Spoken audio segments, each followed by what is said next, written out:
Muy buenas noches a todos. En realidad, es una formalidad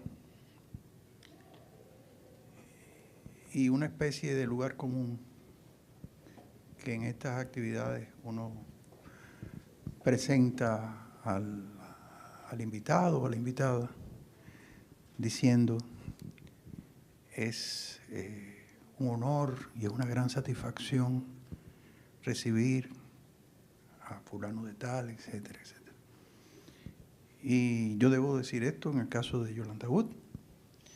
Estoy tratando de evitar ese cliché, ¿no? De qué honor, qué...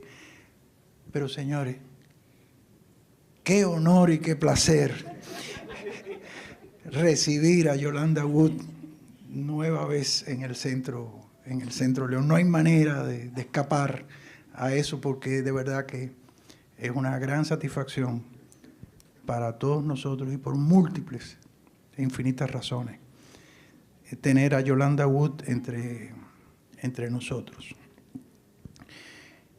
Yolanda es, yo diría que fundamentalmente, todo se sintetizaría con decir,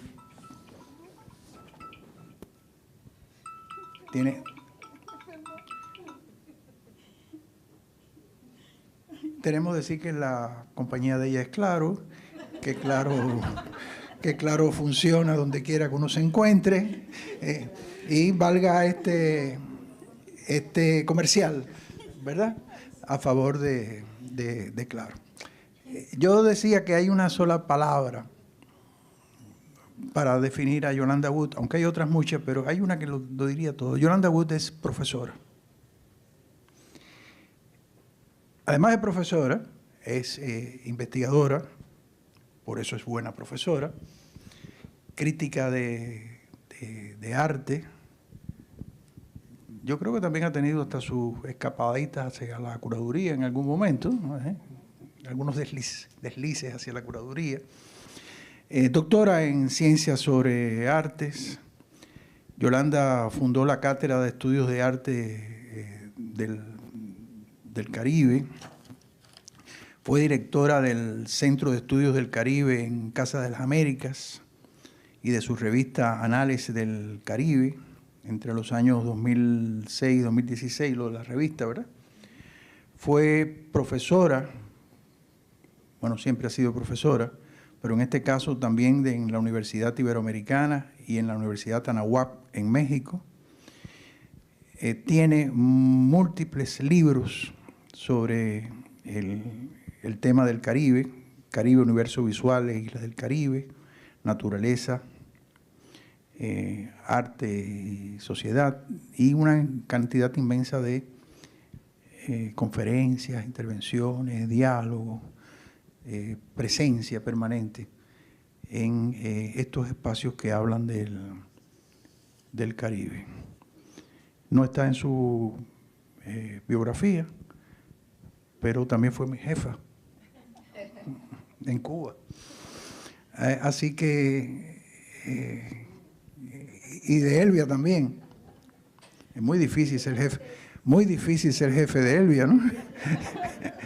Mía es muy fácil, pero decir que fue jefe de Elvia, por Dios. Y que lo diga ella, además, por Dios. En fin, una persona a la que todos queremos mucho, muchísimo.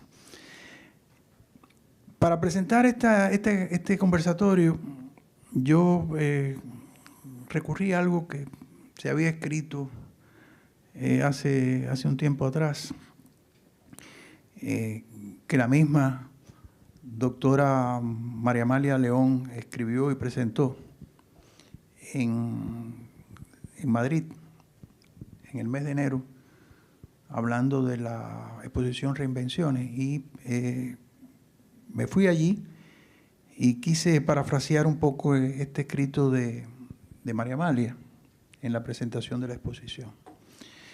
En esa oportunidad, María Amalia decía que en una pieza de Aimé Césaire que se llama Una tempestad, Césaire caribeñiza la historia original de William Shakespeare, usando una metáfora con la cual nos acerca a la actitud frente a la verdad de un calibán que nació esclavo, quien irá transformándose poco a poco de esclavo en hombre libre a través del sacrificio y de un sentido del decoro que lo acompañó durante todo el tiempo. Y Césaire decía, y voy a citar, abro comillas, bien visto, no somos más que una brizna de paja en este océano desencadenado. Aunque, señores, no todo está perdido. Solo tenemos que intentar llegar al centro de la tempestad. Cierro comillas. Y eso es justamente lo que hacemos en el Caribe. Caminar hacia la tregua tensa del centro del huracán. El Caribe ha tropezado a lo largo de su travesía histórica con 1001 adversiones. La verdad, no ha tenido paz en la conciencia colectiva del archipiélago. Por eso, en todos aquellos creadores que han procurado acercarse a ella, a esa paz, a través del conocimiento, del arte y la cultura visual, uno puede identificar en sus ensayos artísticos a un calibán. Al fugitivo, escoltado de dignidad, que mira la ruta hacia un epicentro soñado, calmo, pero siempre en movimiento. Y yo diría que nadie mejor que Yolanda Wood para hablarnos de esas miradas. Amigos y amigos, con ustedes, Yolanda Wood. Muy buenas noches. Muy buenas noches a todas, a todos aquí presentes y a los que además nos están viendo y compartiendo con nosotros también por las vías digitales. Mi agradecimiento y sin cliché para el Centro León Jiménez por esta invitación, por esta posibilidad, una vez más, de estar aquí compartiendo algunas ideas, algunas reflexiones con ustedes y además por invitarme a ser parte de su programa Curando Caribe, un programa que ya ha adquirido un lugar dentro de los procesos de trabajo de la región y que sin duda pues es un momento de suma importancia para eso que, como ha dicho Luis Felipe, es a lo que me dedico, a enseñar. Ser profesor es una palabra demasiado grande. No sé si todos llegamos a ella, pero lo que sí estoy absolutamente convencida y es algo que yo creo que me ha identificado en mi vida desde que decidí tomar este camino por allá cuando cerraban mis estudios de licenciatura. No voy a decir la fecha, ¿para qué, verdad? Es la que ustedes se puedan imaginar, pero hace algunos años. Solamente decirles que el próximo 2025, la Cátedra de Historia del Arte del Caribe, que fundé en la Universidad de La Habana, cumple sus primeros 40 años. Entonces ya por ahí pueden tener una idea de cómo van las cosas, ¿no?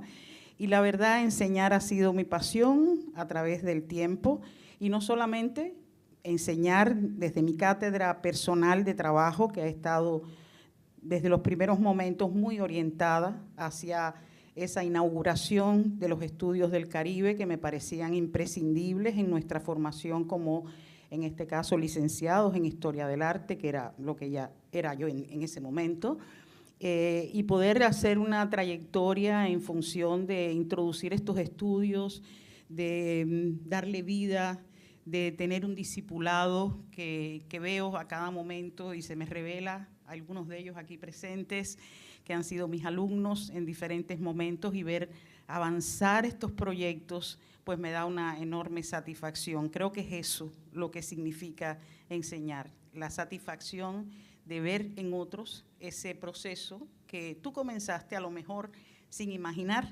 pues los caminos que iban a seguir y que iban a continuar. Pero además, que alguien que uno dirige se acuerde y con satisfacción de que lo dirigió, pues tampoco está mal, porque por lo general no ocurre, ¿verdad? Y entonces también son pues esas personas a las cuales uno dirige, como en este caso se refiere tanto Luis Felipe como también Elvia, que más que dirigirlos, realmente creo que fueron ellos los que contribuyeron con su conocimiento y su sabiduría a que yo pudiera vencer una de las etapas más complejas de mi vida, que fue dirigir académicamente el Instituto Superior de Arte de Cuba, con 36 especialidades en música, como 5 o 6 en artes plásticas, en fin, eran no sé cuántas carreras, Elvia, ¿te acuerdas? No. Pero eran un montón. y eran grandes especialistas, ambos, especialmente Elvia en el campo del conocimiento del arte y de la enseñanza del arte, y Luis Felipe en el ámbito de la investigación, todo el campo de la sociología del arte, todo el dominio extraordinario que tenía, de modo que fuimos un equipo integrado por varios más, éramos como 6 en la vicerrectoría, y fue una experiencia de trabajo inolvidable. Cuando lo vi hoy por la mañana le decía, somos los mismos, solo que ha pasado el tiempo, ¿verdad? Entonces, somos los mismos porque creemos en lo mismo. Creemos en el valor del arte, creemos en su función y creemos en sus potencialidades para construir no solamente conocimiento, sino construir un sentido de humanidad que nos es imprescindible, no solamente en tiempos pasados, sino ahora. El arte es un vehículo para esa función. Y entonces el Centro León se dedica también con mucho interés a esas funciones y me da mucho gusto estar aquí y compartir algunas ideas con ustedes. Gracias por venir y gracias por estar en streaming, los que se encuentran en línea. Bueno, entonces, sin más, yo voy a comenzar.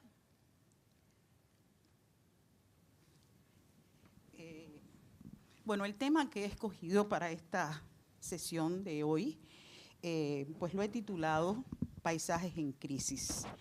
Miradas desde el arte y la cultura visual en las islas del Caribe. Este tema es un tema que me ha ocupado en los últimos años. Desde el 2012 publiqué un libro que se llama Islas del Caribe, Naturaleza, Arte, Sociedad. Confieso que la realización de ese libro fue un proceso intenso, muy intenso de trabajo. No había antecedentes de un texto de integración de esta problemática dentro de la región. Fue una investigación de varios años que tuvo además, fue el resultado de una beca que me ofreció Claxo ASDI, los suecos y los argentinos unidos, y se pueden ustedes imaginar lo que sale de ahí. Y entonces, en esa beca ASDI Senior, pues pude comenzar este trabajo de investigación que pues resultó intensísimo y me abrió un campo de conocimiento que, confieso, para mí hasta ese momento no se me revelaba con tanta intensidad. A partir de entonces y hasta ahora he estado continuando con estas investigaciones y de alguna manera lo que les voy a presentar hoy tiene que ver con esa construcción de una idea en torno a nuestros paisajes que por supuesto deriva en primer lugar del propio talento, de la propia imaginación y de la propia creatividad de nuestros artistas, que son los que nutren la crítica, la curaduría y la investigación. Son ellos. Por lo tanto, a ellos y a los que han sido intensamente activos en este propósito, pues dedico sobre todo esta presentación. Paisajes en crisis, miradas desde el arte y la cultura visual en las islas del Caribe. Pues voy a comenzar justamente con una frase. Esta frase que me inspiró profundamente en el momento de escribir este texto, una frase de la primera ministra de Barbados, Maya Amor Motley, que de alguna manera, como les digo, inspiró el tema de esta presentación. Ella dijo, no lo llamo cambio climático, pues así lo llaman quienes no están directamente afectados. Para nosotros es una crisis. Y es de ahí de donde la palabra crisis emergió para mí como un referente a la hora de pensar en esta presentación.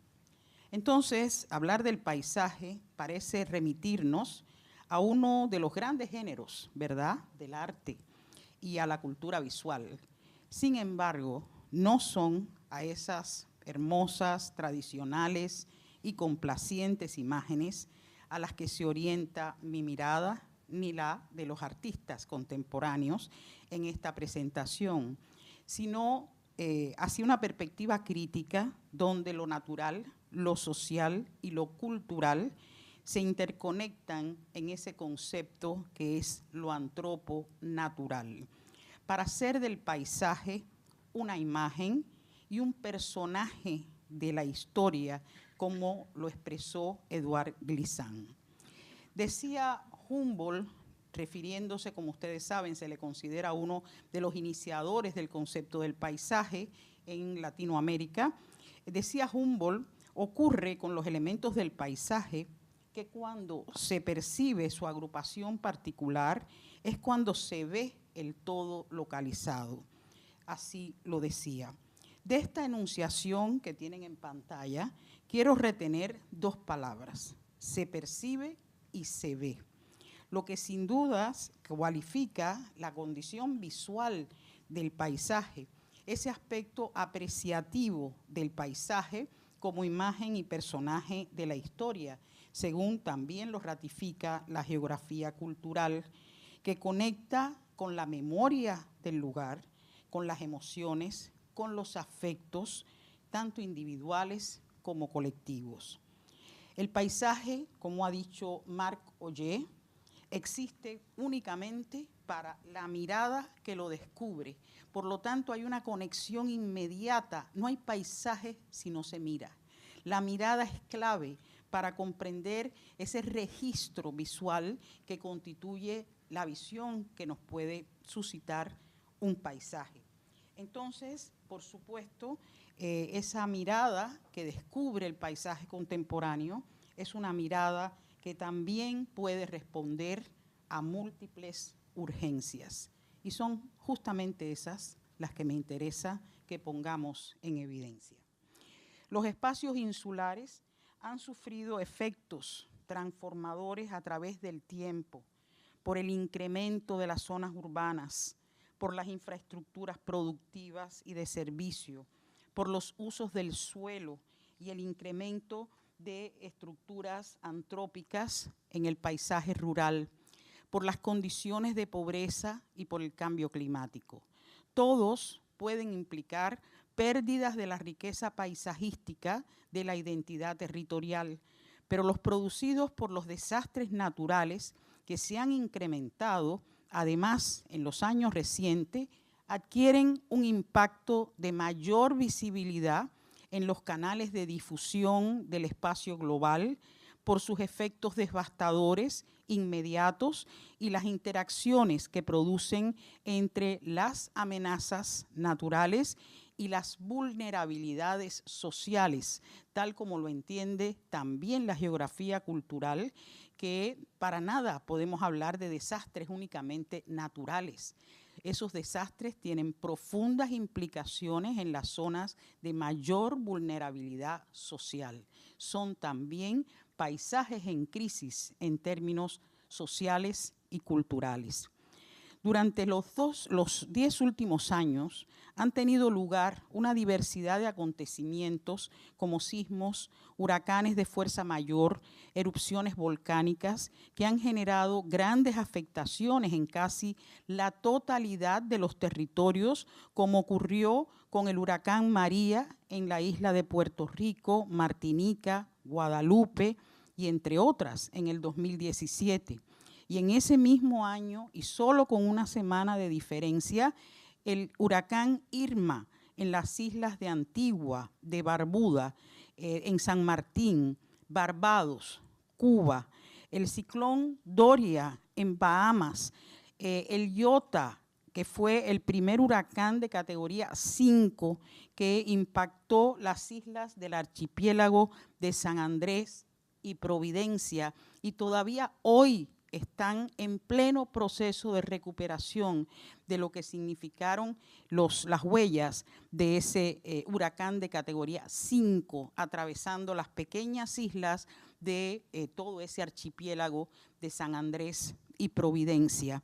Se registraron entonces vientos superiores a 250 kilómetros por hora, o los terremotos que tuvieron efectos desastrosos en Haití en el 2010, como también en Puerto Rico, con una secuencia sísmica sin precedentes, sobre todo en Puerto Rico, donde las réplicas fueron intensas y continuadas, mientras que las erupciones de la Soufrière en San Vicente han conmovido por su intensidad y por las implicaciones a causa de los vientos para otras islas cercanas, como Santa Lucía, por ejemplo, donde llegaron pues todo ese polvo volcánico generando enormes afectaciones a la salud y a muchas otras cuestiones ambientales. Y por supuesto, Beryl, el más reciente, impactante de los huracanes en las islas y en la cuenca del Caribe, este huracán Beryl, fuera de tiempo, en el mes de junio,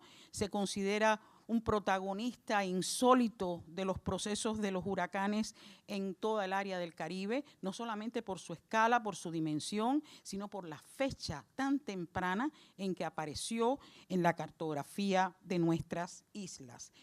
Como han podido apreciar, los efectos de estos impactos han tenido lugar en escenarios de diferentes texturas, ¿verdad?, como el costero marítimo, el agreste rural y el urbano citadino, como el que estamos viendo, todos ambientes paisajísticos de particular interés por las peculiares condiciones de la cartografía de los paisajes en las islas del Mar Caribe y con impactos en los espacios construidos, lo que constituye un gran desafío para la conservación patrimonial en un contexto de amenazas y de crisis climáticas a escala global que cada día se agudiza.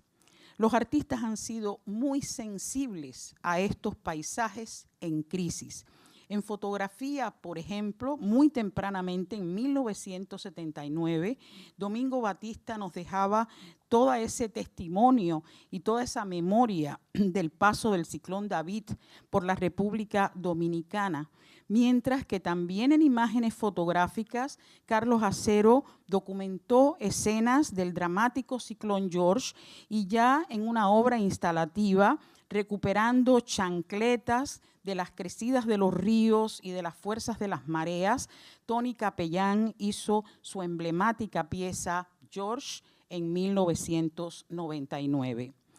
Casi al mismo momento de producirse el sismo del 2010 en Haití, la artista haitiana Pascal Monin utilizaba los recursos de Internet para comunicarse en una red amplísima, recibí estas imágenes por esa vía a través de Internet, comunicando ella al mundo lo que estaba ocurriendo en Haití.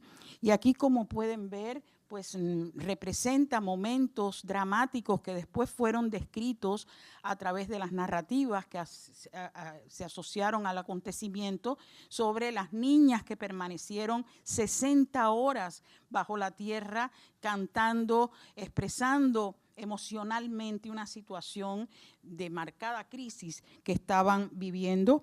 Y esta colección de dibujos pues también representó el nacimiento de unos gemelos en la catedral en el momento justo en que estaban ocurriendo aquellos hechos. Entonces, estas colecciones de dibujos de Pascal Monin fueron una crónica del acontecimiento prácticamente en tiempo real y con todo dramatismo, utilizando las redes de los sistemas virtuales. Por su parte, el gran artista haitiano Max Saint-Denis, un artista esencialmente de medios digitales, pues representaba el acontecimiento fijando el hecho en esta memoria a través de 36 pantallas que se iban mostrando momentos de todo el acontecimiento dramático que significó el proceso del terremoto en Haití del 2010 y justamente eran 36 pantallas porque fueron, como ustedes saben, 36 segundos los que duró ese acontecimiento que destruyó prácticamente una parte muy significativa de la ciudad y de todo el ámbito haitiano.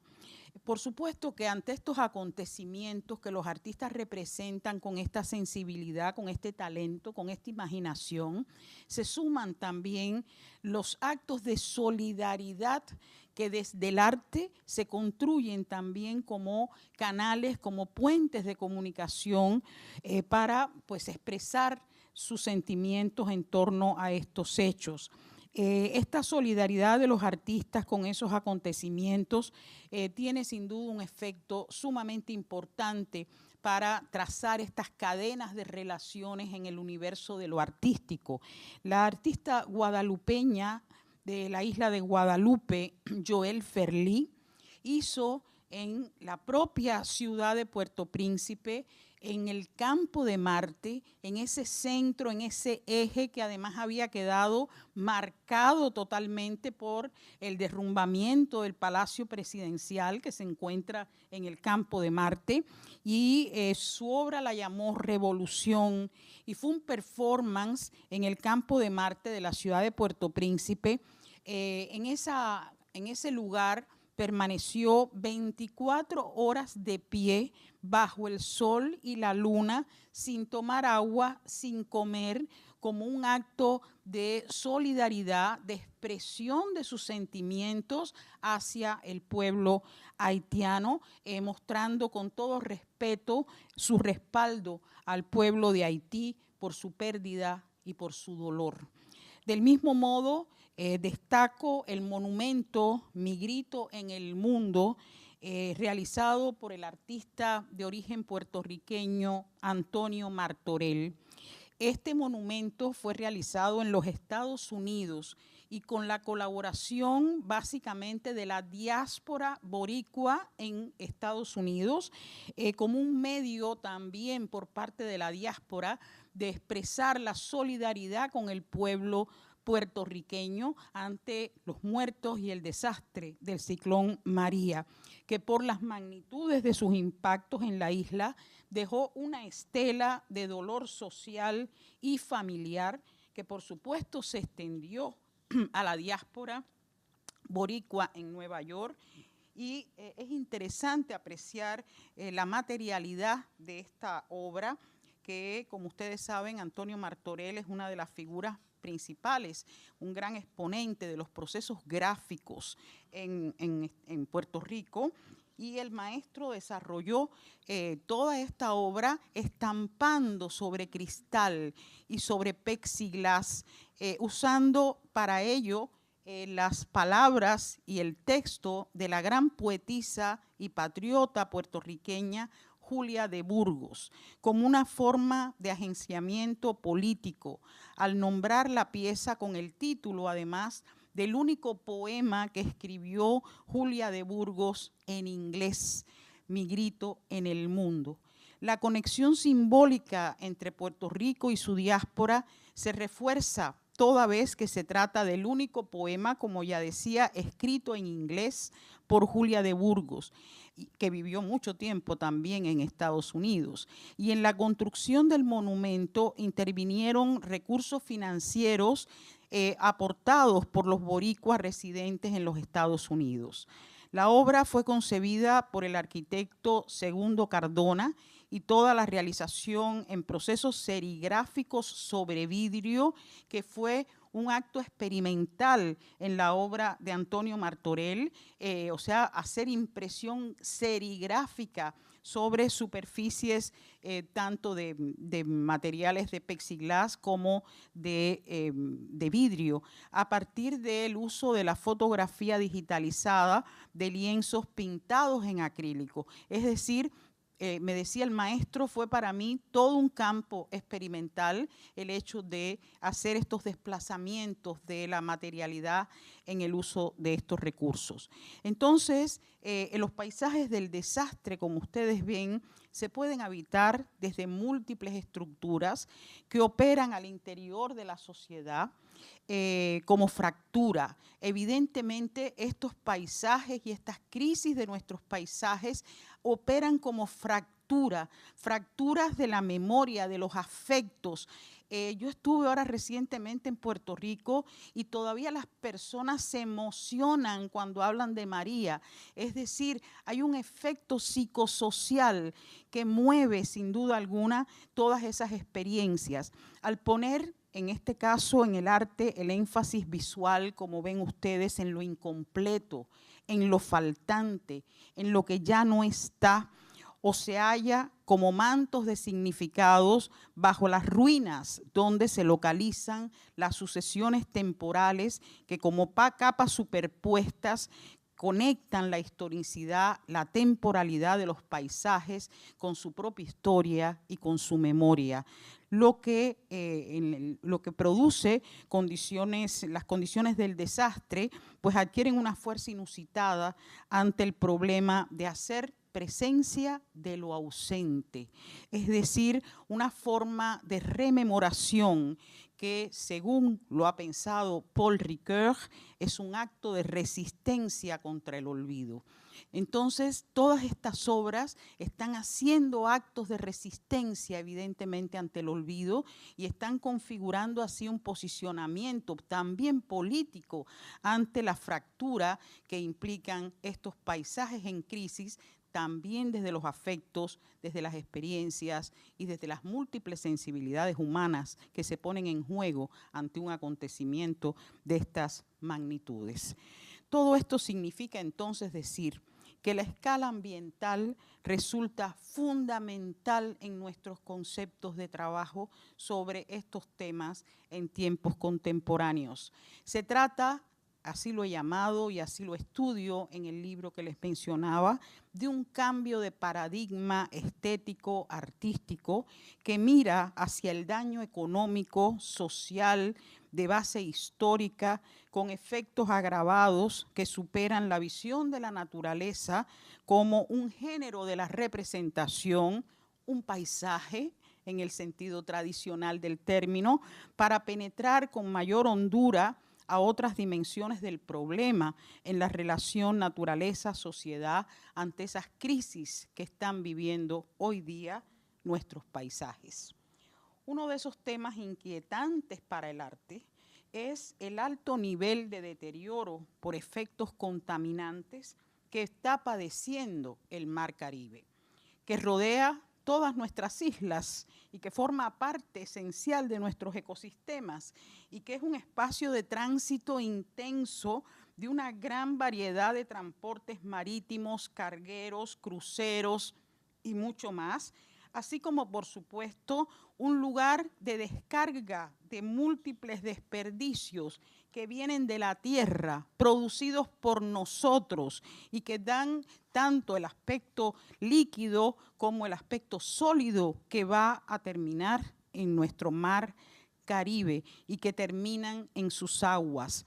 Además del impacto del arribo de cientos de toneladas de sargazos que están generando complejísimas situaciones ambientales para la conservación de las costas, su diversidad, tanto en su flora como en su fauna. Una de las consecuencias se aprecia en la patología llamada blanqueamiento de los corales, a las que se añade la intensa penetración de rayos solares producidas por el calentamiento global. La artista de origen holandés, residente en Curazao, Helen Spijkra, nacida en Holanda, como he dicho, residente desde los años 80 en Curazao, es ceramista, es fotógrafa de gran prestigio internacional y que tiene como centro de su atención la imponente naturaleza de su isla. Aruba es una isla extraordinariamente particular en términos de sus ecosistemas y se centra ella en su trabajo en la enorme riqueza coralina de los fondos subacuáticos y de las profundidades de los fondos marinos. Ese mundo de los corales, que por supuesto es propio de todos los territorios insulares del área del Caribe, pero algunos de ellos, como es el caso particular de Aruba, tienen una riqueza enorme en sus profundidades subacuáticas. Sin embargo, no va a buscar Hélène Sprytka en esas profundidades subacuáticas sus corales que le sirven para sus realizaciones artísticas. Ella utiliza los corales tal como los encuentra en los litorales insulares, poniendo en valor sus superficies, sus texturas, combinándolos visualmente como lo pueden apreciar en las imágenes que muestro. Hay quienes se sitúan en el borde costero de una isla y solamente divisan el horizonte. Sin embargo, los artistas miran en profundidad, y tan en profundidad que son capaces como ella de reparar en los largos caminos submarinos que conectan las islas y encuentran en las orillas los vestigios silenciosos de ese universo de criaturas coralinas que ya no están en su hábitat original. Son piezas fósiles.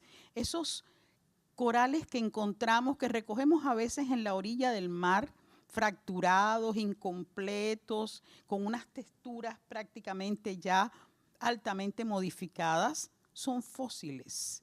Son justamente figuras que ya han atravesado por esa patología del blanqueamiento de los corales como resultado del calor, de la lluvia, se han convertido prácticamente en piedra caliza por las múltiples afectaciones de esos impactos que se acrecientan como efecto del cambio climático y, lo que es aún peor, por lo que provoca el hombre. Impresionan, por ejemplo, noticias que encontramos en la prensa sobre voladuras de arrecifes coralinos para generar paseos en botes para fines turísticos por las zonas costeras. Pues estos corales no son solo criaturas que surgieron hace decenas de millones de años, que atravesaron complejos procesos de adaptación, sino que constituyen una parte fundamental del equilibrio de los ecosistemas marinos. De su buen estado de salud dependen muchas otras especies. El especialista Manuel Iturralde de Cuba ha dicho, lo cito, en los últimos 50 años, muchos arrecifes coralinos del Caribe han perdido hasta un 80% de la cobertura de su coral vivo. El Mar Caribe, afirma, cuyas aguas albergan el 10,3% de los arrecifes de coral que existen en el mundo. Fin de la cita. De tal manera que nos podemos dar cuenta así de la dimensión de este conflicto. En el año 2006, dos jóvenes estudiantes del Instituto de Diseño de Cuba, Marvin Sánchez y Néstor Navarro, bajo la tutoría interdisciplinar de biólogos, oceanólogos y diseñadores, en coordinación con el Centro de Investigaciones Marinas de la Universidad de La Habana, emprendieron un trabajo para sustentar una campaña para la conservación de las tortugas marinas de Cuba. La campaña se identificó con el nombre de Carapacho, en alusión a esa imagen protectora que el diseño, además realizado, se revela en una síntesis visual muy interesante en su aspecto, asociada a la imagen del mundo, con sus meridianos, con sus paralelos, generando así esta visión global de un problema que estaban estudiando en un punto específico como eran los mares cubanos, pero que por supuesto para nada se limita a esa territorialidad.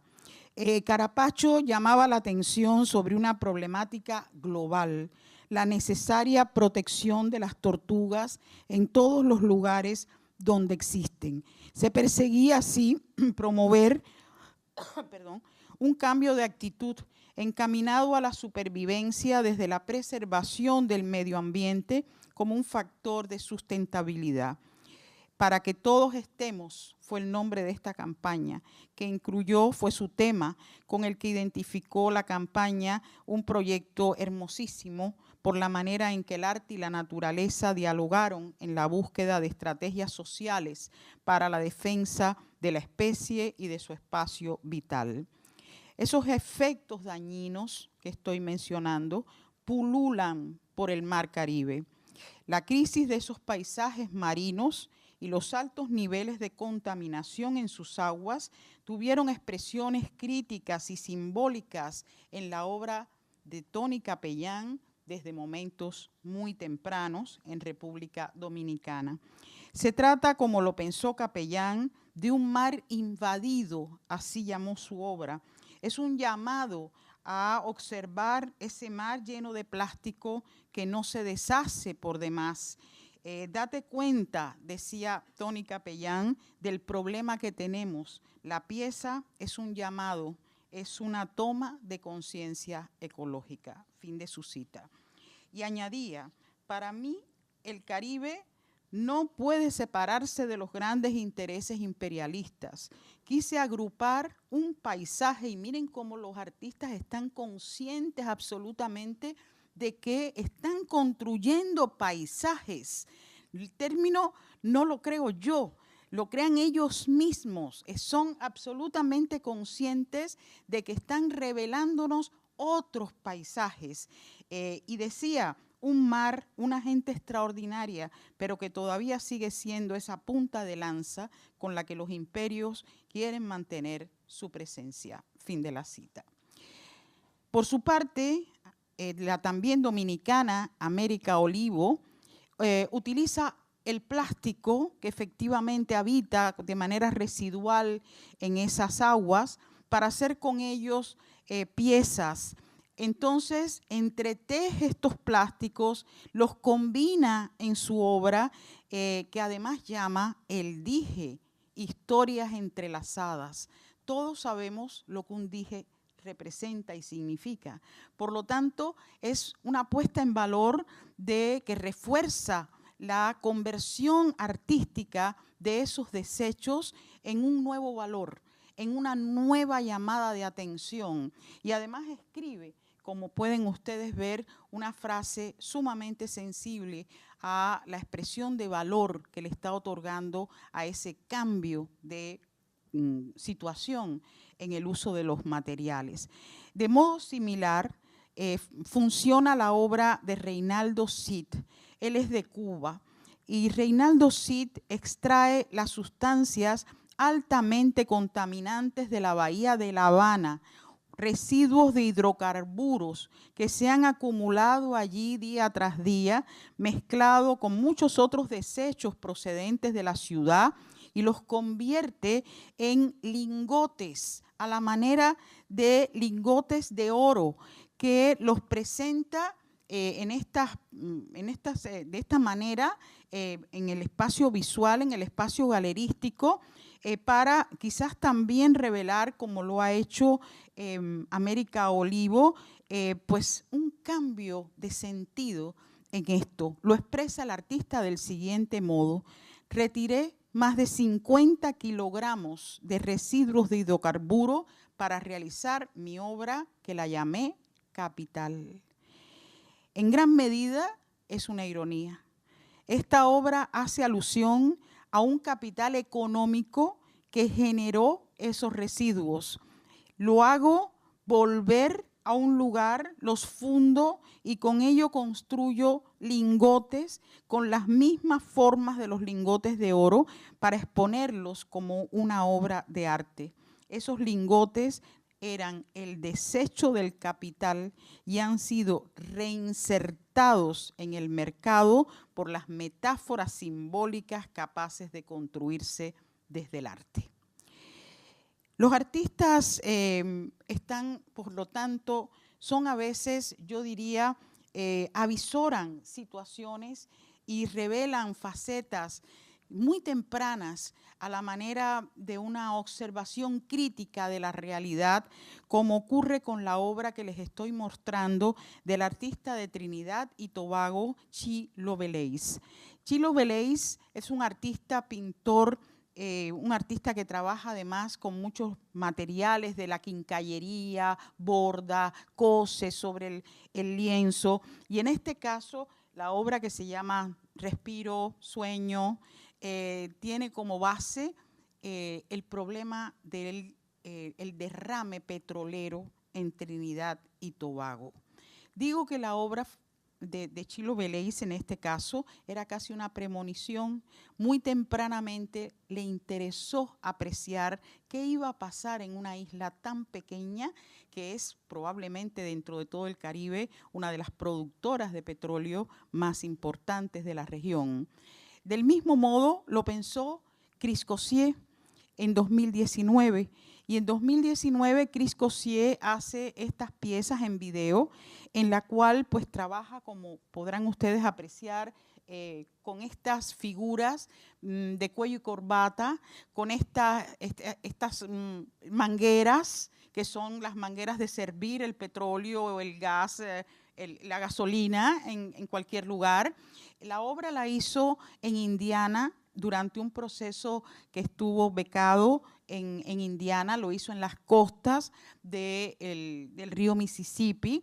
Y bien decía él que no estaba yo ubicado en Trinidad, yo estaba pensando en Trinidad y Tobago, porque este es un problema global.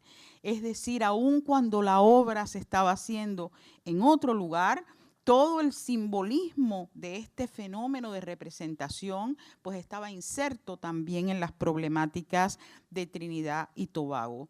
Y como digo, ambos se anticiparon al paisaje en crisis que vivió Trinidad y Tobago en el año 2024.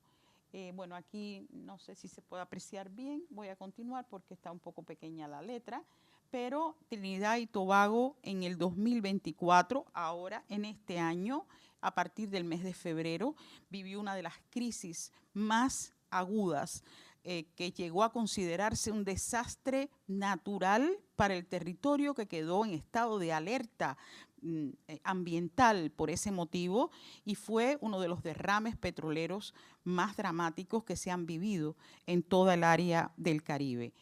Aquí ven ustedes pues el proceso, que es muy importante, cómo la cultura visual nos aporta también estas crisis de los paisajes desde el punto de vista de la información, de las imágenes, la fotografía que está interviniendo como un elemento informativo de comunicación en estas cuestiones. Y entonces las consecuencias, los artistas no demoran en conocerlas y en expresarlas.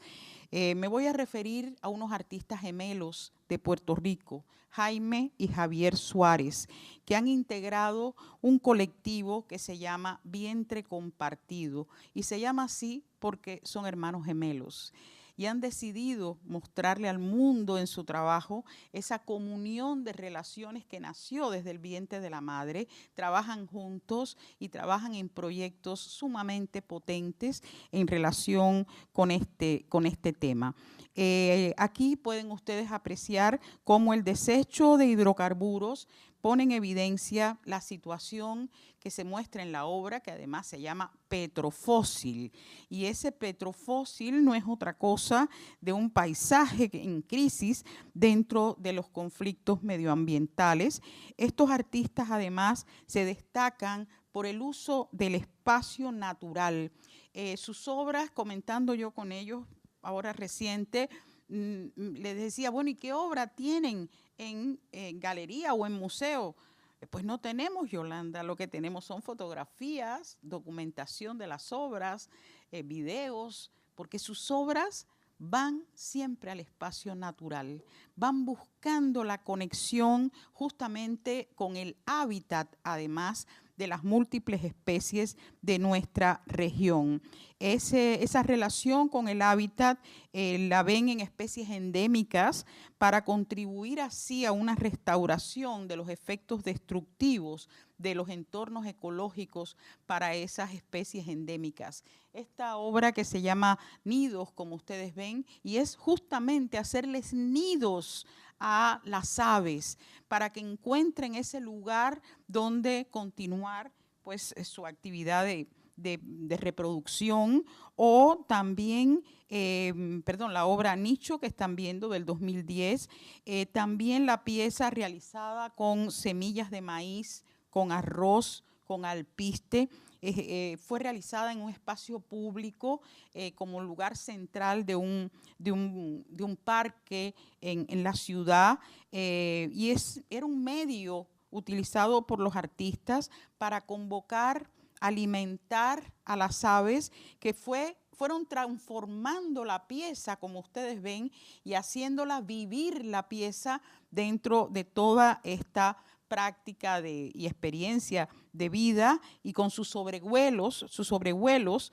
como también ocurrió, la pieza se llama Para las aves de paso, es una obra del 2015, o la pieza Ermitaño, una obra que también sufrió un proceso de transformación. La obra está dedicada a los llamados cangrejos ermitaños, que son ese tipo de animalito que tiene que cambiar de caracol a medida que va creciendo.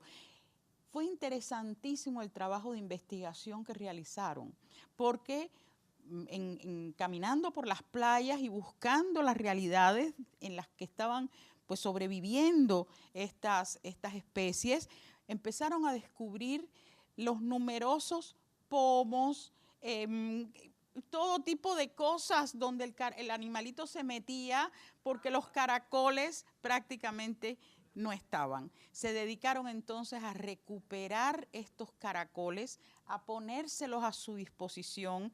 Aquellos animalitos fueron cambiando sus carapachos, fueron cambiando sus caracoles, y es, como ustedes ven, una obra de servicio ecológico desde el punto de vista de facilitarle el hábitat, en este caso a moluscos que necesitaban cambiar de casa. Por su parte, las artistas Guadalupe Casanova y Victoria Tomén, de República Dominicana, pues realizaron una serie fotográfica y también audiovisual profundamente reveladora de este conflicto. Esta pieza, que la llamaron La Era Plasteozoica, ellas fueron a la laguna de los flamingos, acá en República Dominicana, y la sorpresa fue que ni había flamingos, ni había animales. Lo que encontraron fueron fósiles, una resequedad total, y entonces construyeron toda la fauna de aquel lugar, o la reconstruyeron a partir de animales plásticos. Entonces es todo un juego, como ustedes ven, simbólico, con el cual los artistas están llamando profundamente nuestra atención. Y por todas estas circunstancias, pues Polibio Díaz se ha inquietado extraordinariamente. Polibio tiene una obra sobre esta temática que es fundamental, no solamente para República Dominicana, sino para toda el área del Caribe y Latinoamérica. Reclamaba atención para las áreas protegidas, que más bien reconocía como desprotegidas, como ustedes ven en esta obra, con la cual inició el siglo y después continuó en un trabajo intensísimo sobre esta problemática. Se trató de un performance en el cual, además de sus fotografías que estaban acompañando el performance, pues Polibio se dedicó a romper en 1000 pedazos en las actas que se habían elaborado sobre la reducción de las áreas protegidas en República Dominicana, y se convirtió evidentemente en un acto de posicionamiento crítico en relación con esta problemática por la reducción de esas áreas aprobadas por la Corte Suprema de Justicia. Entonces los artistas se atreven, entonces los artistas se colocan críticamente ante la realidad, nos dan lecciones profundas de cómo construir, como decía hace un rato, una humanidad mucho más estable, mucho más equitativa y mucho más inclusiva, que debe contener también la naturaleza y el medio ambiente, porque todos formamos parte de una ecología común. Entonces, los espacios urbanos no son ajenos a esos altos niveles de conflicto y contaminación. Esta es una pieza muy temprana del fotógrafo Wilfredo García, donde se revela el problema en toda su magnitud. Se trata de un cementerio de carros en 1982. O sea, qué sensibilidad en un momento donde evidentemente la actividad automovilística pues no había alcanzado los niveles que ya tiene hoy. Así construyó este paisaje ambiental donde la idea de lo moderno, la idea del progreso, se revelan pues insólitas, paradójicas, en estas aglomeraciones de automóviles, en las chimeneas evocadoras de esas industrias contaminantes. Es un paisaje fortísimo hecho por ese gran maestro en el año 1982. Por su parte, el gran artista cubano Tomás Sánchez inauguró una era dentro de su pintura en los años 80, donde la naturaleza adquirió una fuerza enorme. Su ideario paisajístico, interesado por la relación entre el hombre y la naturaleza y el medio, dice él, el hombre todavía no ha aprendido a vivir con la naturaleza sin destruirla, así lo escribía Tomás Sánchez. Ha mantenido con ella una relación de dominio, no la ha trabajado de manera constructiva. Fin de la cita. Entonces, decía el maestro, me interesa que el hombre reflexione sobre su lugar en relación con la naturaleza. Fin de la cita. Hace el artista una observación crítica ante la degradación medioambiental en su serie Los Basureros, de la cual estamos viendo un ejemplo, realizada durante los años 80. Esos espacios remiten a paisajes despreciados, contaminados, son los basureros que además se crean y se recrean y se extienden y se amplían, y todos ellos contaminados por la acción del hombre, lo que contrasta sensiblemente con sus paisajes ya en los años posteriores. Decía él, refiriéndose a esta serie, son cuadros oscuros, abigarrados, porque es la naturaleza sucia, pero que existe y la tenemos que pintar. Fin de la cita. Por su parte, el fotógrafo italiano residente en Haití, Roberto Stephenson, es muy elocuente en cuanto a esos estados físicos y ambientales de los espacios urbanos, donde aspectos de la improvisación, de la aglomeración en barrios marginales, que son reservorios de la pobreza, y los vertederos residuales como lugares críticos que marcan los puntos más álgicos del deterioro de la ciudad. Todo el entorno ambiental es generador en la obra del artista de un caos. Miren ustedes este caos en obras manipuladas que revelan pues esas superposiciones temporales, esas coexistencias dentro del espacio urbano que revelan una dimensión caótica, lo que hizo a Limber Vilorio de República Dominicana pensar en el diseño y en la realización. Fue premio esta obra en la Bienal de Santo Domingo, de un traje, así lo llamó, para caminar por las calles de Santo Domingo. Había que pensar en esas circunstancias, decía él, en el peatón.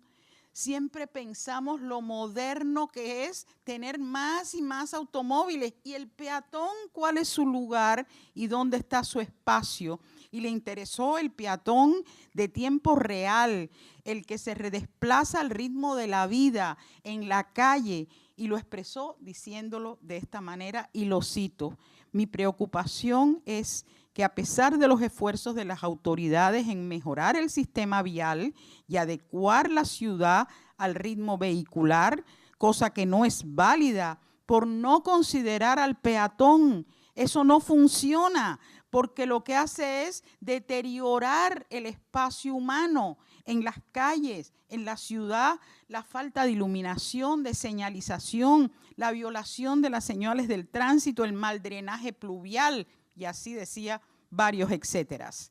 En el año 99, esta obra que estamos viendo obtuvo el premio del público en la 21 Bienal Nacional de Artes Visuales de República Dominicana.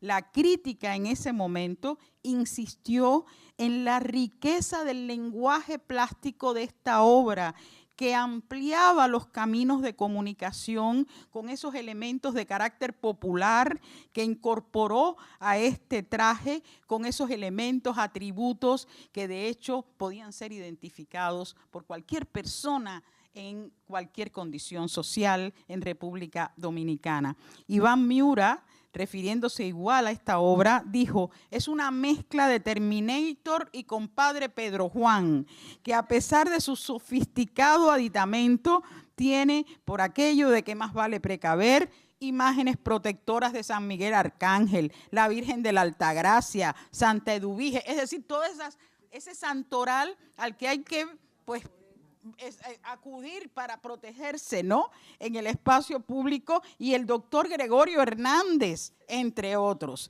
Entonces, asegura Miura que el traje ha sido probado contra varillas con trozos de cruces, calles enredadas, postes de luz con agresivas pancartas políticas que se desprenden, charcos de agua contaminadas con dengue hemorrágico, así lo dice, desechos y posibles habitáculos del lago Ness, alto nivel de ruido ensordecedor a ritmo de bachata y merengue. Es un traje para transitar por las junglas urbanas de las ciudades dominicanas. Fin de la cita. Entonces, las imágenes de la deforestación son otros modos de paisajes en crisis. El proceso colonial de apropiación y de explotación del territorio de las islas del Mar Caribe estuvo acompañado por la tala indiscriminada, el vaciamiento de las zonas verdes, y todo eso ha generado profundas implicaciones en el medio ambiente, agravadas con el tiempo y con el abuso irresponsable de los suelos. La pérdida de los bosques ha sido el resultado de intervenciones humanas, de las ideas de propiedad y valor de uso que ha predominado sobre la naturaleza, y han determinado en gran medida formas de explotación de sus recursos y de la organización misma del trabajo humano. Dos obras de artistas dominicanos me interesan muchísimo, hacen memoria del bosque desde perspectivas similares pero diferentes. La primera es la de Jorge Pineda. Jorge Pineda, que en su exposición personal Postales desde el Paraíso, presentaba un conjunto de técnicas y variadas formas de apropiación del espacio con gran libertad en el manejo de las relaciones obra-espectador. Esta, en particular, está dibujada directamente sobre el muro de color blanco, como tantas veces lo hizo, y el artista la llamó El Bosque y dijo sobre ella: los bosques de República Dominicana están desapareciendo paulatinamente, al igual que la mayoría de los bosques del mundo, debido a la tala indiscriminada de los árboles o a la quema de los mismos. Ambas acciones están reducidas a la ambición. En República Dominicana, el bosque es usado como materia prima para prenderle fuego en las casas de los campesinos. Aún hoy, el vendedor de carbón es una figura popular en muchos pueblos, porque vivimos en condiciones de todavía, como decía Marcio de los Mayolo, ¿verdad? Y la gente sigue cocinando con carbón, y la gente sigue cocinando con luz brillante, y en fin, somos pueblos de todavía. y de alguna manera, decía él, esta obra en su proceso de realización lo hizo pensar cómo esa presencia de la ceniza, por ejemplo, nos trae a la idea la comida del día a día de la gente, ¿verdad? El círculo vicioso, decía el maestro, de la miseria y del poder. Realidades tercermundistas de pobreza y de fases históricos latentes en la sociedad contemporánea. Entonces, en esta obra, el bosque está expresando el conflicto de su desaparición.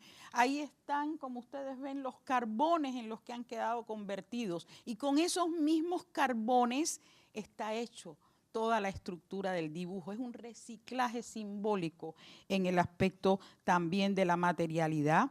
Y la obra impacta por su sencillez, por el silencio que habita en ella, donde sin duda se escucha un grito. Es una obra efímera además, lo cual tiene todo sentido, ¿verdad? Pues cuando termine la exposición, los árboles ya no estarán más sobre la pared blanca y solo quedarán los carbones con los que la propia obra se realizó. De la última reserva es una pieza hecha por Belkis Ramírez en 1995 y se inscribe también en esta temática de la deforestación. Es un interesante ejemplar de su labor creativa en esta zona de lo ecológico y lo ambiental, donde encontramos muchos trabajos de Belkis en ese sentido. Por otra parte, otros artistas, bueno, aquí escribo varias cosas que ya voy a ir saltando, pero llamo la atención de cómo con esta obra, que además se llama La Última Reserva, es lo que queda, esto se acabó, ¿no? La Última Reserva, es una obra donde ya no hay bosque, donde no se produce nada y mucho menos se ejecutan acciones con criterios de sostenibilidad, pues lo que vemos allí son horquetas que solamente ya no se sostienen ellas mismas, sino que tienen que estar recostadas, como ustedes ven, con una luz teatral, cenital, interesantísima, y lo soporta el muro, es decir, ya no se autosoportan. Por lo tanto, no son ni siquiera una reserva, son más bien una antirreserva, lo que precisa el artista en esta pieza. Otros artistas, como en este caso Rafael Villares, en esta obra de Soledad Humana realizada en el 2009. Ahí les pongo, esta es la carátula de mi libro, el que comentaba de las islas del Caribe, y bueno, le estoy siempre agradecidísima a Rafael Villares, que me cedió sus derechos para que esta pieza apareciera en la carátula de mi libro. Era justo lo que yo necesitaba, quería que miráramos la naturaleza desde otro lugar, y para eso su obra, que nos coloca ante esta raíz extraída casi totalmente, ese aspecto rizomático de la raíz gigantesca, que la tenemos que mirar al revés, fuera de su lugar.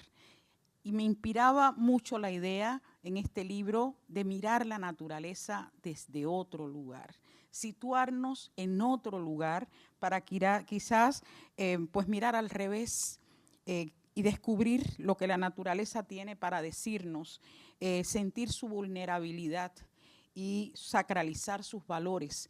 Y todo esto lo encontraba en esta pieza que se llama De Soledad Humana, y como pueden leer, es una pieza audiovisual, en el sentido de que él encontró esa raíz tal cual fuera de la tierra. Él no la extrajo, él la encontró así, extraída ya, y la revivió, y todo el sonido del lugar fue grabado por el artista, y cuando usted se colocaba ante aquella raíz era como si estuviera en el sitio desde donde fue extraída. Otra de sus piezas más importantes de estos años es Paisaje Itinerante.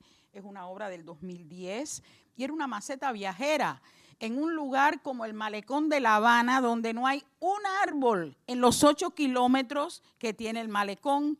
Y así esta maceta fue viajando de manera itinerante por todo el malecón habanero, un espectáculo. La gente disfrutaba sentarse debajo de este árbol que estaba sembrado en una maceta gigante, y por supuesto disfrutar pues de la caída del sol, bueno, de todo lo que se disfruta, ¿verdad?, cuando uno se sienta bajo un árbol de manera agradable. Entonces, igualmente ocurre con la palma. La palma, ese árbol tan nuestro, ¿verdad?, esa planta, ese elemento esencial del paisaje de nuestras islas, y en este caso, pues la obra pertenece a Silvano Lora, y son palmas in vitro, imagínense ustedes, ¿verdad? Reproducidas in vitro, son pues el punto de partida germinativo, ¿no?, para intentar desde el arte la continuidad de esta especie, de un árbol que es más que eso, es un signo de nuestras culturas, de nuestra identidad ambiental y ecológica. Y por supuesto aquí tienen otra del mismo autor, realizada con esas materialidades que lo caracterizaron, y Lester Campa de Cuba, que se basa ya no en la palma, sino en su ruina, en su sombra, una palma que ha perdido su penacho, como suelen ocurrir cuando los rayos las afectan, y observen cómo pues aquí él le reconstruye a manera de sombra ese penacho. Y bueno, ahí hago una reflexión sobre esta condición del boceto, la relación del boceto con la ruina. Son palabras de Antonio Martorell, porque decía él que existe una afinidad reveladora entre el boceto y la ruina. El boceto promete y la ruina recuerda. En uno el futuro está presente, en la otra el presente escamotea parte de su pasado y nos fuerza a soñarlo. Ambas nos proponen caminos. El pasado y el futuro aparecen y desaparecen como destinos posibles y suceden cosas inesperadas en esos caminos fronterizos. Así lo escribió Antonio Martorell. Y entonces la magia del arte recupera esa sombra a través de su penacho. Otros caminos de esos paisajes en crisis aparecen en la mirada de artistas para revelar territorios del fracaso industrial y militar en las islas del Caribe.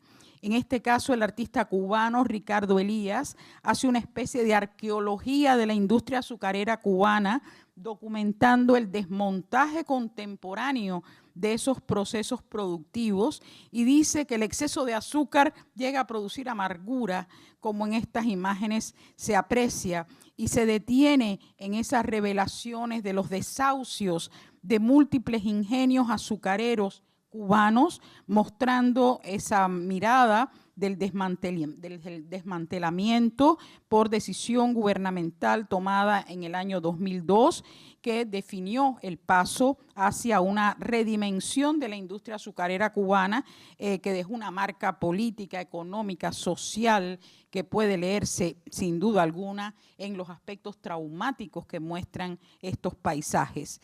Mientras que Rafael Trelles realizó en 2008 en Puerto Rico esta obra que llamó Monumento al Fracaso, y se refiere a las petroquímicas abandonadas por la Corco, la Cosmowell Oil Refining Company, en municipio de Peñuelas, en Puerto Rico. Y el título de la obra se proyectaba, como ustedes ven, sobre las ruinas industriales del antiguo complejo, como parte de un espectáculo audiovisual y un evento artístico multimedia. El artista, como pueden apreciarlo en esta imagen, dio allí lectura a una carta en la que decía: pobre Puerto Rico, tan pobre que por unos cuantos empleos sacrificaron la salud y el ambiente, nuestro presente y nuestro porvenir. Tan rico que todos los años genera decenas de miles de millones en ganancias que se escapan al extranjero, lucrando de paso a la élite intermediaria colonial, mientras fuerzas a la mayoría del pueblo a la mendicidad federal. Las petroquímicas son un monumento al fracaso, a la improvisación como emblema de un progreso retrógrado. Y terminaba diciendo y manifestando: la urgencia que deben sentir los puertorriqueños es por exigir y ejercer la soberanía política para que Puerto Rico pueda desarrollar un nuevo modelo económico que responda a las necesidades de los puertorriqueños. Clamó además por la limpieza de los terrenos contaminados por la chatarra industrial para impulsar verdaderamente el desarrollo en beneficio de los municipios de Puerto Rico y de su gente. Otra obra fundamental realizada por Rafael Trelles se refiere a Vieques. Vieques, que como saben fue centro, esta isla y Culebra, de acciones militares por parte de los ejércitos y de la Marina de los Estados Unidos como ocupación del territorio dentro de la condición colonial de Puerto Rico. Entonces Vieques y la isla Culebra pues significaron grandes batallas del pueblo puertorriqueño, y sobre la militarización se justificaron numerosas acciones en las islas con las consiguientes afectaciones ambientales y el deterioro del ecosistema, lo cual representó un fuerte impacto con consecuencias hasta hoy en la salud humana, vegetal y animal. Vale recordar estas marchas que tuvieron lugar en febrero del año 2000 por la paz en Vieques.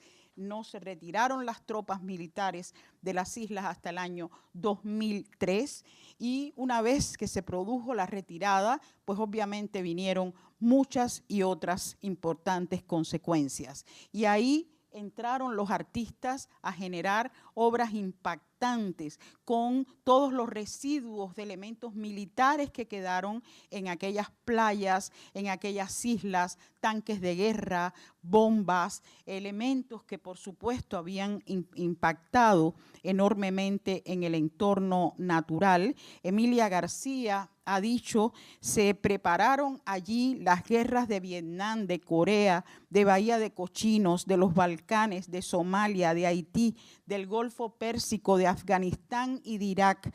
De sus 13.355 hectáreas hasta 2003, que fue cuando se retiraron las tropas de las islas, 10.000 pertenecían al ejército. Solo en 1998 cayeron sobre la isla 23.000 bombas. Entre las sustancias utilizadas sobre el terreno están el uranio y el napal. Fin de la cita. Y por supuesto los artistas comenzaron a refrendar estas realidades con sus obras hechas in situ, y el propio Rafael Trelles realizó una obra impresionante. Yo los invito a ver el video de esta pieza en YouTube, se llama En Concreto, en la isla de Vieques, a manera de una gráfica realizada, como pueden ver aquí, con la fuerza del agua, es decir, limpiar lo sucio, eliminar la contaminación en el propio lugar, y realizó esta pieza con el Comité Pro Rescate y Desarrollo de Vieques. Limpiar los muros de esos antiguos arsenales, dejar nuevas marcas simbólicas alusivas no a la guerra, sino a la paz y al fin de las acciones militares. El artista blanqueó lo sucio, descontaminó a fuerza de agua y con pistola de presión, como si estuviera usando un gran pincel que manipulaba usando plantillas. Rafael Trelles ha dicho: quien a través de las acciones artísticas se pueden crear alternativas críticas, éticas, ante los problemas socioambientales. Me interesa mucho realizar proyectos que estén vinculados a un trabajo político previo efectuado por una comunidad y con ella. Por lo tanto, esta dimensión social de compromiso, este acto de relación ante un paisaje en crisis, pues son justo los temas que me interesaba revelar. Entonces, sin embargo, si volvemos sobre las páginas de internet, estas son las imágenes, estos son los paisajes. Pongan la palabra Caribe en cualquier buscador de internet y esto es lo que va a aparecer. Estas poéticas, ¿verdad?, de un imaginario, sobre todo del azul, impresionante, con estas características, esa multiplicación de la idea de lo tropical como espacio del deseo para las islas del Mar Caribe, según la imagen turística que se extiende por el mundo y que no solo constituye una tendencia consumista globalizada ante objetos y personas, sino lugares comunes que encontramos, como les he dicho, ante los cuales Quisqueya Enríquez tomó posicionamiento crítico con una fuerza extraordinaria, creando esta versión del color del Mar Caribe, helado de agua del Mar Caribe, para darte el gusto de que lo disfrutes en una galería en Europa, tomando el azul fresco, creándonos y haciendo un juego de relaciones con esos paisajes donde evidentemente persiste la vulnerabilidad de los territorios insulares, sus inquietudes sustentables que por supuesto impresionan los imaginarios artísticos, se expresan con intensidad en las artes visuales contemporáneas para diseñar estrategias de resistencia desde el espacio de la cultura y activar la conciencia ciudadana, individual y colectiva ante los retos climáticos y ecológicos, ante la degradación ambiental. Y creo que nadie como Antonio Martorell en esta pieza que por demás llamó Mundillo desencajado, y así construyó una visión del mundo, utilizando además esta técnica tradicional del mundillo, que así se llama en Puerto Rico, este tipo de tejido característico que algunos le llaman crochet en otros lugares, etcétera, y es una técnica tradicional, y el mundo, como ustedes ven, se está desencajando y ya nada se encuentra en su lugar. La obra que estamos viendo fue presentada a la exposición en Estados Unidos, en primer lugar. Entonces, por supuesto, hagámosle un poco de caso y atención a la gran Mafalda, que no nos deja nunca de estimular con sus grandes mensajes, ¿verdad?, dentro del ambiente de la cultura visual. Sí, ese es el mundo. ¿Y sabes por qué es lindo ese mundo? Bueno, pues porque es una maqueta. El real es un desastre. Entonces, hagámosle caso a Mafalda, pongamos atención a sus indicaciones, porque casi siempre tiene la razón. Un abrazo, gracias.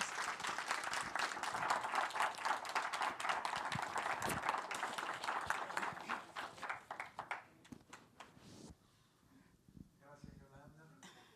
Vamos a abrir un pequeño espacio para alguna pregunta, algún comentario. Michelle. Bueno, yo voy a tomar la palabra. Primero agradecerte, Yolanda, porque siempre escucharte y bueno, es alimento no solo para el conocimiento, sino también para todo lo que es el disfrute. Por lo menos en mi caso, lo que el arte no es para mí, que me apasiona, pues es más allá que solamente un trabajo, sino mi vida. Entonces, tomo la palabra para también las preguntas que están de las personas que están conectadas, que han habido muchas personas y están interesadas, han hecho comentarios, han saludado, buenas noches. Y hay una persona, Simón de los Santos, que hace una pregunta sobre de las imágenes que han pasado de algunos artistas, de a qué se condena el artista cuando hace ese tipo de obras. Imagino que refiere a lo, no era quizá a lo contestatario de ese paisaje que ve pues en su destrucción y lo plasma en su obra. Es lo que entiendo, interpreto que quiere decir Simón. Si no es así, también lo invito a que comente por el YouTube para que me corrijas si no es el caso. ¿Pero es una pregunta? Sí, es una pregunta. Dice, ¿a qué se condena el artista cuando hace ese tipo de obra? ¿Pero a qué se condena el artista? Sí. ¿A qué se condena él mismo? Él mismo. Bueno, en primer lugar, no creo que se condene a nada, porque lo está haciendo con una absoluta convicción y satisfacción personal, que significa la toma de posición ante un problema. Es decir, creo que todas estas obras nos están revelando no un acto una autocondenación, sino una condenación justamente de los problemas que está padeciendo el paisaje, la sociedad, la cultura, y que por supuesto atañen a todos. Y creo que es un posicionamiento crítico asumido voluntaria y además decididamente. Y creo que revela algo que nos decía al principio: los artistas nos dan lecciones. Por lo menos yo, que este es mi trabajo, me paso pues la vida en esto, estudiando esto y buscando estas cosas, son lecciones permanentes, lecciones de lo que significa adquirir un protagonismo en determinadas circunstancias. Y creo que el arte hoy día está asumiendo los riesgos que esto implica del posicionamiento crítico ante estos problemas, revelándolos en su máxima complejidad, porque como quizás han podido apreciar, no hay una simplificación de los problemas en ninguna de estas obras. Es decir, en ellas se están expresando las complejidades enormes que habitan en estas circunstancias, que no son nada sencillas y que significan para el artista una toma de posición y una mirada hacia las circunstancias de su tiempo, ¿no? Entonces, creo que no se autocondenan, creo que lo hacen con toda convicción y con toda seguridad. Al menos con todos los que he conversado sobre estas temáticas, están profundamente convencidos. Y no solamente de lo que les toca hacer a los artistas, sino de lo que podemos hacer en términos de mediación con estas obras, en términos de explorar campos de relación con la población, de sensibilización en las edades tempranas, todo lo que podemos hacer para efectivamente contribuir a adquirir un mayor campo de acción para el arte y para la cultura en relación con estos temas. Así lo vería, no sé. Por supuesto, pueden comentar ustedes. Bien. Perdón, permíteme ir direccionando, porque vamos a grabar lo que se dice. Sería interesante también que se identificaran a los efectos del registro, ¿no? Claro. Mi nombre es Cariana Castillo y quisiera comentar al respecto que el arte es un ejercicio del poder personal y es un ejercicio de libertad. Y que realmente cuando sentimos que estamos condenándonos o pensamos que un artista se está autocondenando, es porque tenemos una visión distorsionada de la finalidad última del arte, que en todo caso, repito, es el ejercicio del poder personal y de la libertad. Y normalmente, generalmente, contra la hegemonía de realidades con las que no estamos de acuerdo y que consideramos que podrían cambiar. Y en ese ejercicio, a través de la creatividad y de todo el imaginario y todo el background cultural y todo el fondo histórico que podemos encontrar, entonces podemos hacer una nueva construcción desde donde tener un diálogo con la sociedad, independientemente de que ese diálogo no sea del agrado de todos o de muchos.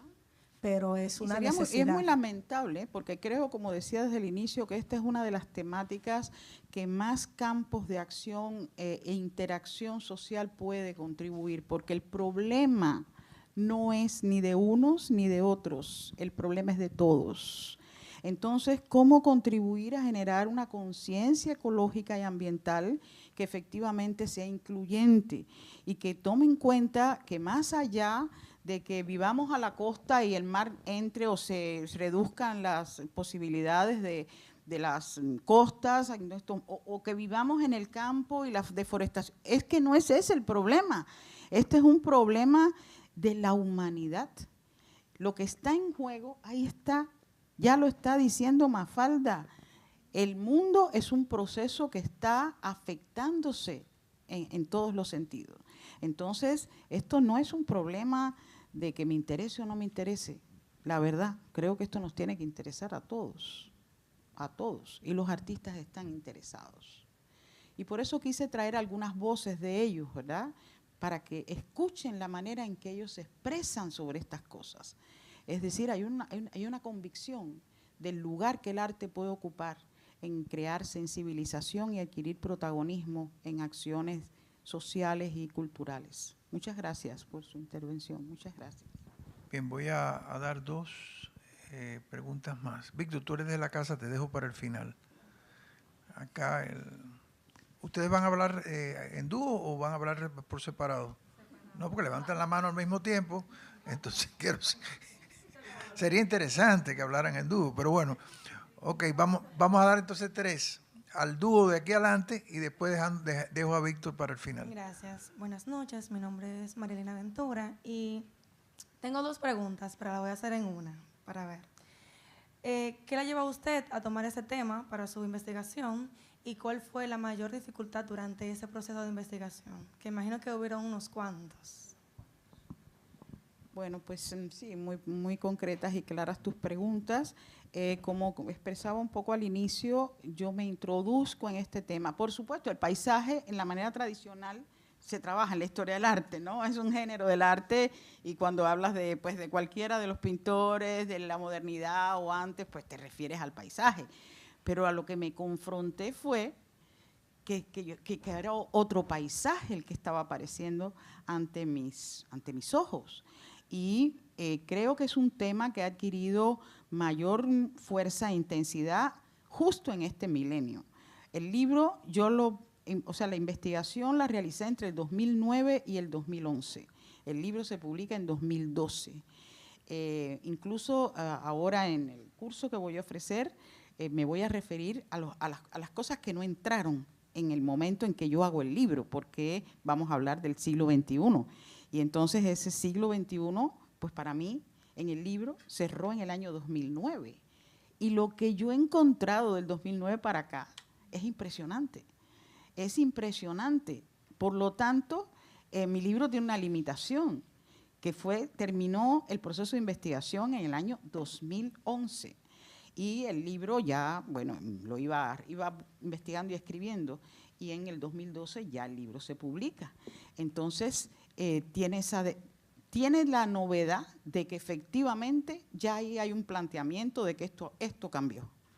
Esto cambió y ¿por qué cambió? El libro tiene 200, 300 y pico de páginas, ¿no? O sea, los por qué. Y la selección que hago de los autores que están generando esos cambios.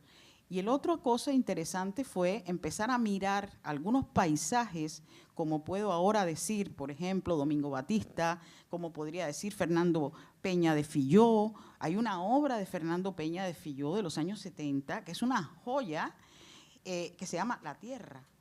Y es una obra bastante poco conocida de Peña de Filló. Entonces, al yo ir penetrando a esas particularidades de las obras de los artistas, me empiezo a dar cuenta que efectivamente desde el 82, pues Guifredo había hecho esto, y el otro, Tomás Sánchez, había hecho esto. Sin embargo, no habían quedado registrados dentro de esa perspectiva. Eran obras que se conocían, sin duda, habían sido expuestas, habían circulado, pero la perspectiva de análisis era la que empezaba a cambiar cuando los conecto con estos enfoques desde perspectivas que están de cómo se construyen estos otros paisajes, ¿no? Y las dificultades fueron muchas. En primer lugar, una de las dificultades mayores tuvo que ver con la dimensión del problema. Tendrías que ver que los conservo, todo el engranaje que yo tuve que armar para que el libro tuviera representatividad. Yo no quería que esto fuera nada más que del Caribe hispano o del Caribe francófono o el Caribe. Entonces, ¿a qué autores me estaba refiriendo? ¿Cuántas mujeres? ¿Cuántos hombres? O sea, el proceso fue interesantísimo para yo poder fundamentar ese proyecto de investigación que por demás no concursó efectivamente en un concurso de investigación de arte. Ahí estaban ecólogos, geógrafos, sociólogos, porque era un premio de Claxo, y Claxo no es únicamente y para nada en particular de los estudios de arte. Entonces, tuve que estudiar mucho, la verdad, y lo que me percaté era que nos faltaban esos enfoques. Y la verdad, ya quedé conectada fuertemente con eso y bueno, por ahí he seguido siguiéndole la pista, ¿no?, a estos temas. Gracias a ti.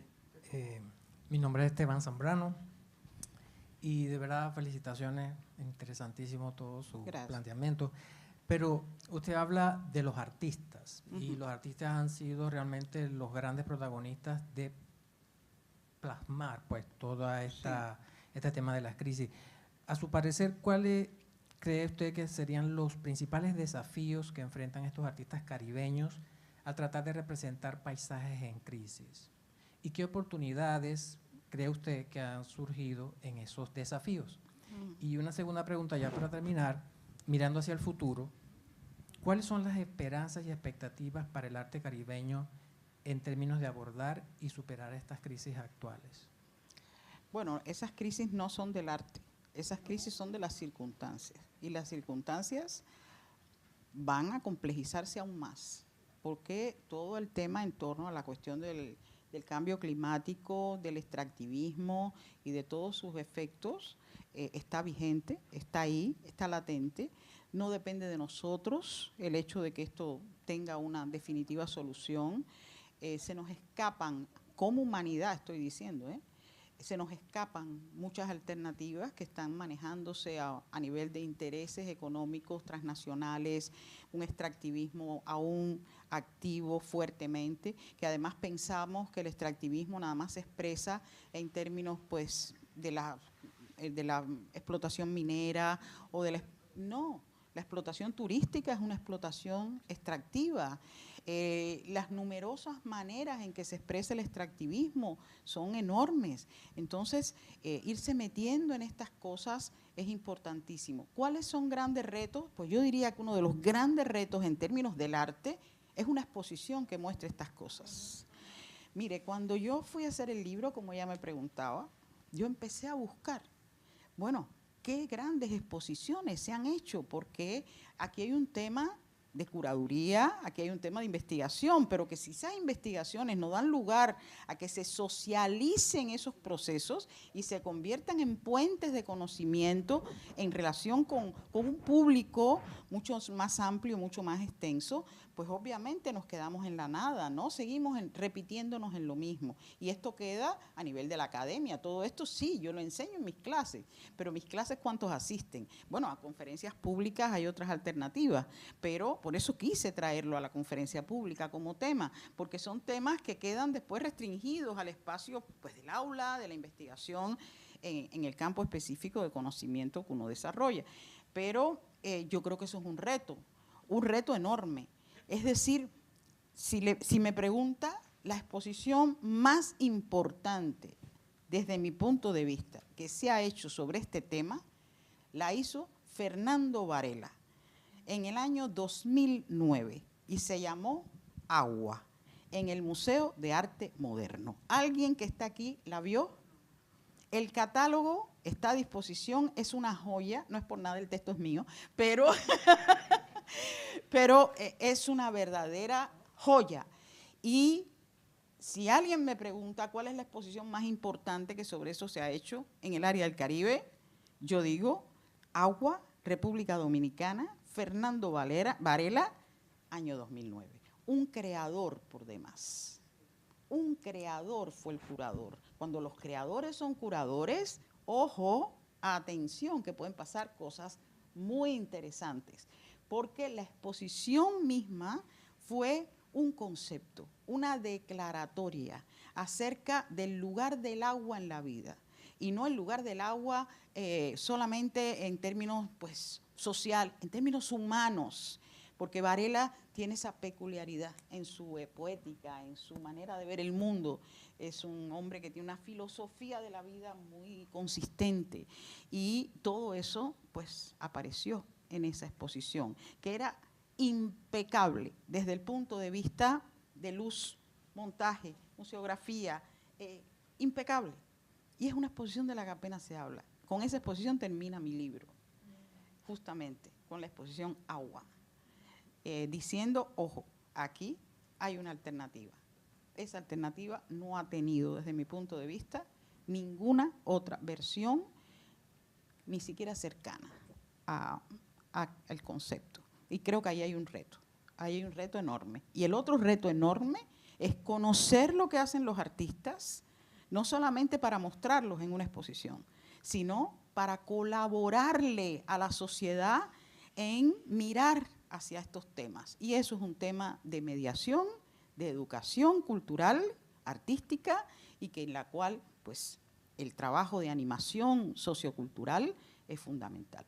Es fundamental, porque además, artista que usted le pida un proyecto en relación con estos temas, estoy segura que se va a realizar, porque lo están haciendo con una conciencia crítica y una seguridad en sus motivaciones y en sus inquietudes y sus planteamientos, que quieren efectivamente actuar con un protagonismo en ese sentido. Pensemos así, un ejemplo, cuando Polibio Díaz organizó esa gran acción multidisciplinaria, colectiva, participativa, pública, cuando se iba a realizar la Isla del Tesoro en las costas de la ciudad de Santo Domingo, en el malecón de Santo Domingo.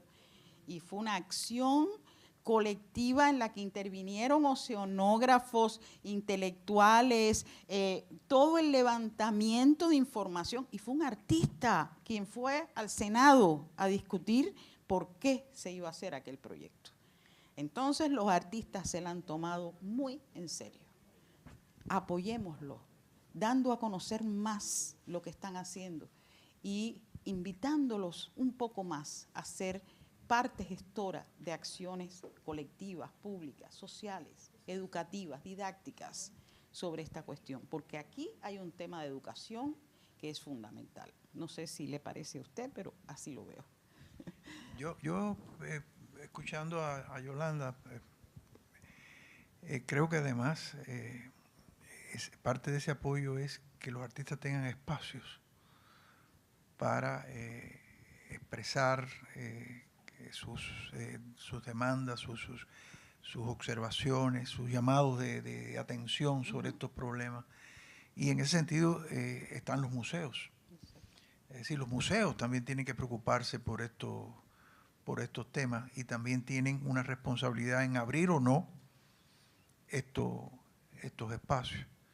En ese sentido, pensaba yo, bueno, ¿qué estamos haciendo nosotros como museo?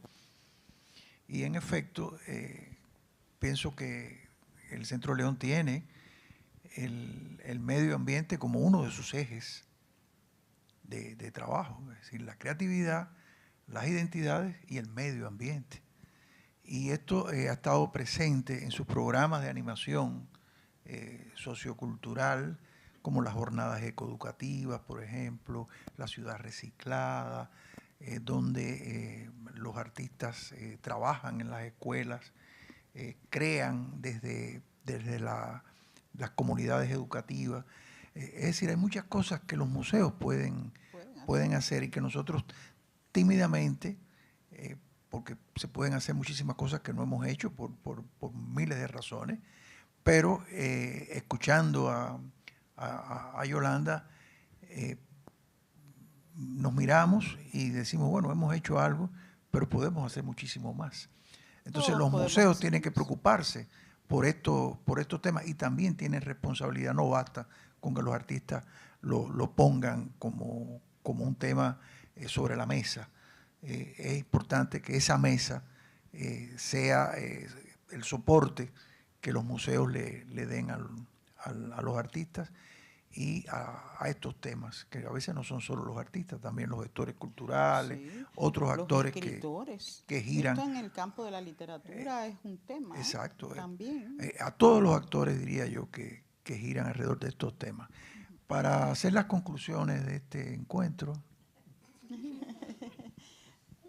le voy a dar la palabra a Víctor Martínez. No, lo dejé para último porque es de la casa. No, igual y un poco conclusivo, sí, porque parte de las inquietudes o reflexiones a partir de la maravillosa ponencia de Yolanda, que estoy de acuerdo con Michelle, siempre es un disfrute escucharla, siento que se han ido contestando sobre la marcha, un poco la visibilidad de la crisis de la propia representación del paisaje cómo rearticular un paisaje desde una idea de ruptura, cómo entendernos como parte del paisaje también, y cómo pensar la categoría de futuro, que un poco entiendo que la inquietud de Esteban iba por ahí, la idea de futuro, la posibilidad de algo distinto cuando estamos atravesando un momento de caos total, como puede ser un terremoto, un huracán, un ciclón, etcétera, Estamos etcétera. solamente en agosto, va a empezar agosto, nos falta agosto, noviembre,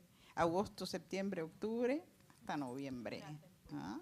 Y la otra inquietud que tenía, que también la profesora la abordó de alguna forma, tenía que ver, ya que estamos en el marco de Curando Caribe, cómo de alguna manera pensar, articular, proponer estrategias desde lo curatorial que aborden también reflexiones de lo medioambiental, de lo ecosistémico, no tanto en términos de representación, no es para construir un paisaje idílico distinto, exacto, sino para, digamos, pensar cómo esos objetos articulados en el espacio también, como la naturaleza, están generando tensiones, están reconstruyéndose, están buscando nuevas formas de coexistir.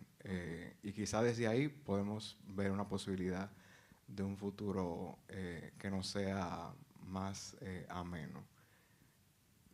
Entonces no son preguntas necesariamente. Son las conclusiones. Son más o menos conclusiones que decía el señor Luis Felipe. Pero agradecerle muchísimo a Yolanda y ahora sí dejo al señor que, dándole una orden, señor, que usted puede cerrar la conversación. Gracias, Víctor, por permitirnos cerrar la conversación. Yo pienso que ustedes estén pensando que no se ha agotado el tema.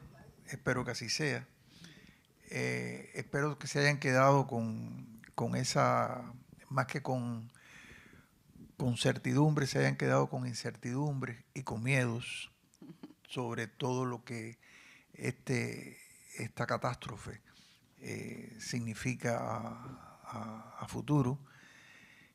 Y es un tema que no lo agotamos aquí, es un tema que lo seguiremos abordando. Recordaba que cuando Varela hizo la exposición, habló justamente de ese proyecto expositivo del 2009 en una de las actividades que tuvimos para público alrededor de la muestra.